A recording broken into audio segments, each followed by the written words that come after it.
Welcome back to another technical deep dive here in the debug zone. Today we're tackling a big question and breaking it down with insights from other users. Hopefully this clears up some misconceptions and helps you get the answer you need. So buckle up, stay a little curious, and let's jump right in.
And that's a wrap.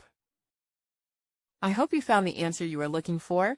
If you did, take a second to hit that subscribe button. It really helps out. And let me know in the comments which solution worked best for you. See you next time in the debug zone.